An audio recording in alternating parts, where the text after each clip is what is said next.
So in this video we're going to be tackling mounting this new rad that I've bought for the 28. So the car came with, I'll show you it, this old thing. So it's pretty small, like it's not a big radiator at all.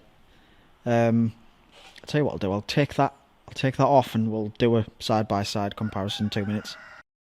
So as you can see, stock E28 M20B20, and this is a E36, E34, E30 2.5 radiator. So immediate sort of first thing you notice really is that's a lot newer, that's a lot older. This is brand new off eBay. It was 50 quid delivered. Basically the B20 rad would not have worked because this uses an expansion tank setup, which I've deleted. So as you can see, there's only one port for the coolant on that. On this one there's two. There's one here and one here and one here. Three, sorry. Overall size, I mean, that's a lot wider. It's not quite as tall, I don't think. Or is it? No, it's probably as tall, just a bit wider. Has the expansion tank built into it, which is a lot cleaner. Looks nicer in the bay. And yeah, it'll just be a generally better unit for cooling the car down. The actual core is thicker as well. That's, if you can tell really. But the aluminium core of the rad is thicker, so that aids in the cooling process as well.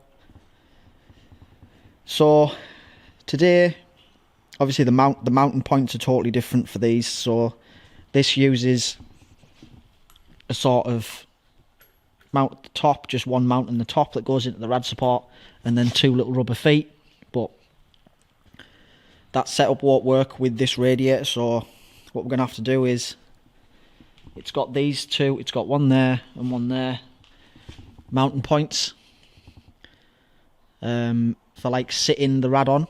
I've got the measurements for everything, so we're going to basically make some feet that come off there to the bottom of the rad support that will screw into the rad support, and then on the top they use like an L bracket that locates in here. So we'll locate on this, come out and down onto the rad support, and it'll basically just hold it fore and aft sort of thing on the rad support. So for material, so we're starting with the bottom. So material, we've got this lump of Ali bar. It's 38 diameter. I think I'm doing the feet at 30mm diameter, so we'll turn this down,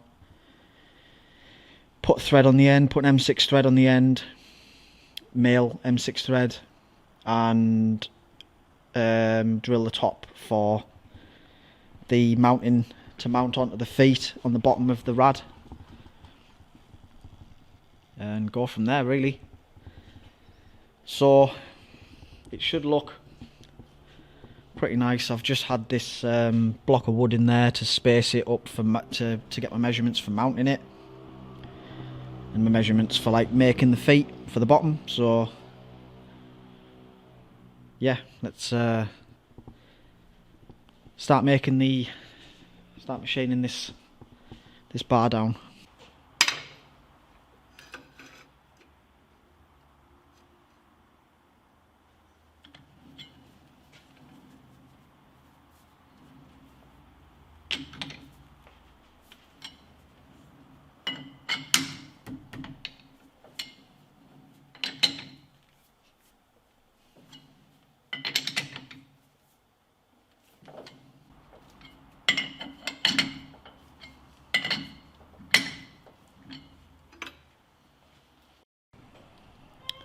There we go. So now that's turned down to 30mm OD.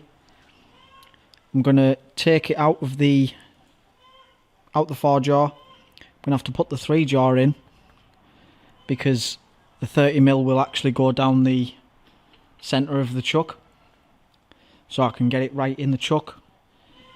Turn the other half of this bar down because I want it all to be 30mm before I start piling it off, because there won't be enough length on this piece to chuck it and turn it safely without doing that. So we'll turn the full OD to 30mm, part off the 2 pieces at 95mm long, and then we can put the M6 or M8, I'm not sure what size I'm going to do yet, probably M8 thread on the other end of both pieces.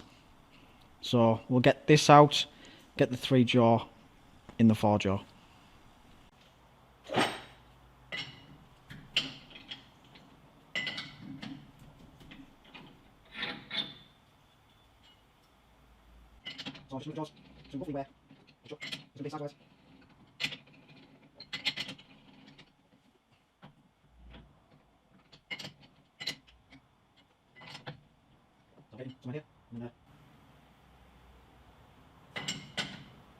Have to indicate it.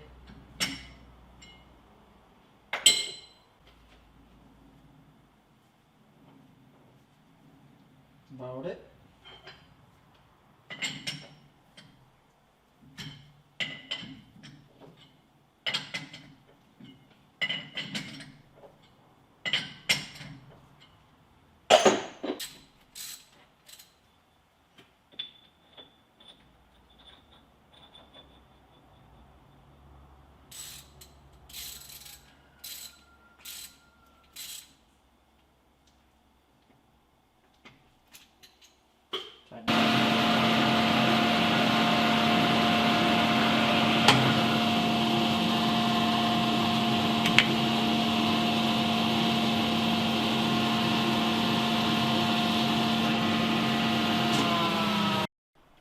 Well, that was my first time using a carbide tipped part off blade on the manual, but I'm not a massive fan. I think as long as your fixturing is really rigid, I think it'd be alright, but I don't trust this little chuck to have a particularly good grab on anything.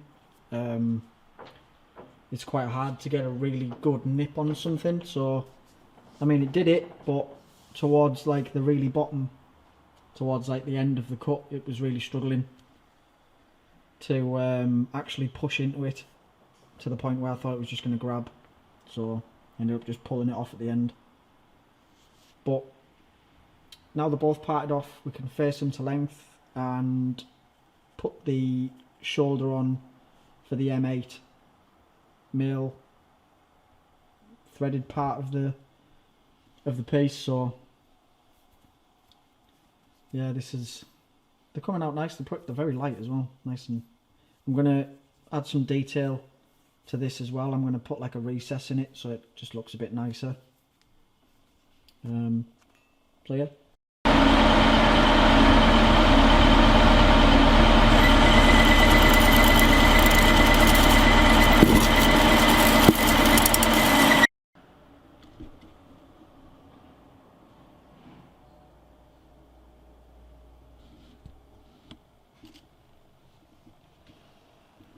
Got to put the die nut on the M8 thread now, and then flip it round and do the OD.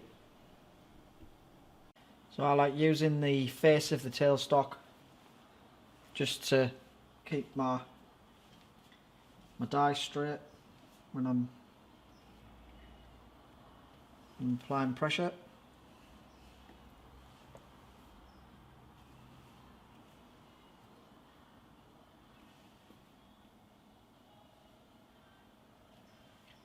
Tap fluid just to help it along a bit.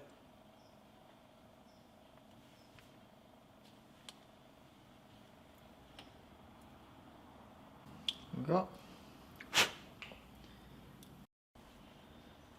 So I'm going to be using this tool for putting a bit of detail into the actual shaft of the upright.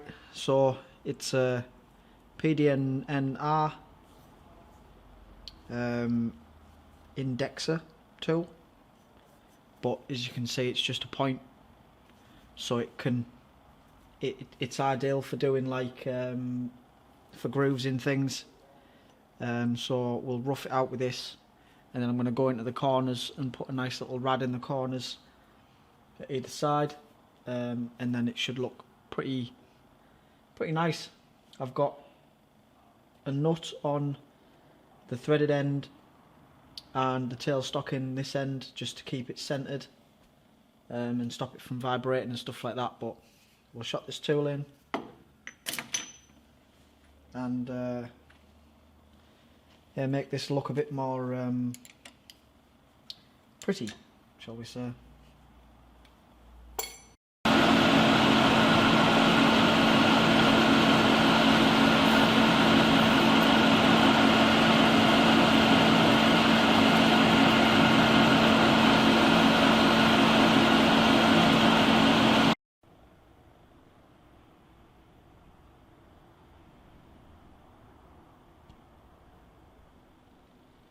So I was going to put some radiuses in the ends here where the step stops, but I quite like just a straight chamfer. I think it goes with the overall sort of aesthetic of the car more. I think with it being such an angular car, I think that this will look better than the radius corners. So I'm gonna leave it as it is with just the taper sort of thing. And yeah, we'll get the second one done, and then that'll be these finished. There we go.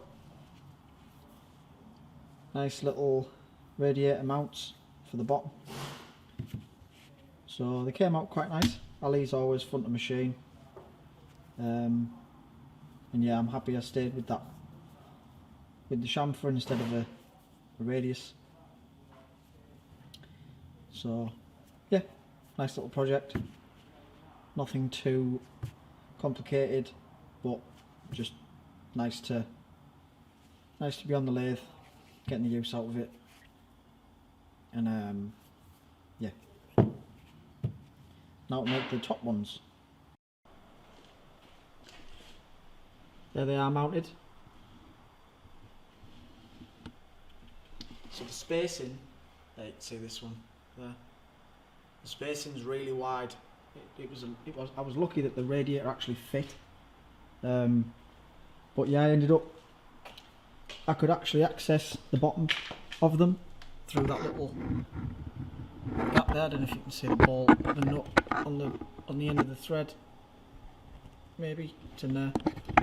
So luckily I didn't have to riv nut it, so it's just literally just drop the mount in and then put a nut on the bottom to hold them in place. So we'll test fit the radiator and I'll show you that going in.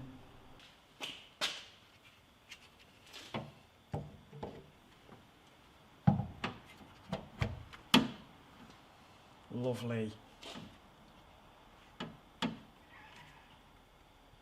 That's it. It's not going anywhere. Happy with that?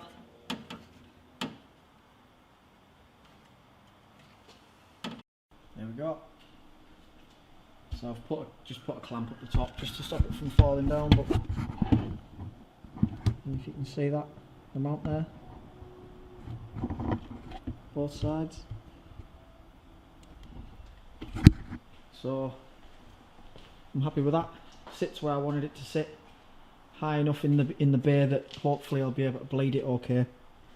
But it sits in the hole in the rad support perfectly, so the full core is exposed, and it fits nicely in there as well. So yeah, very happy with that result. Just got to move on to the top ones now, which are more of like an L bracket, and they're going to be quite critical because they'll hold the rad the distance from the support that I want it. So yeah, good job done.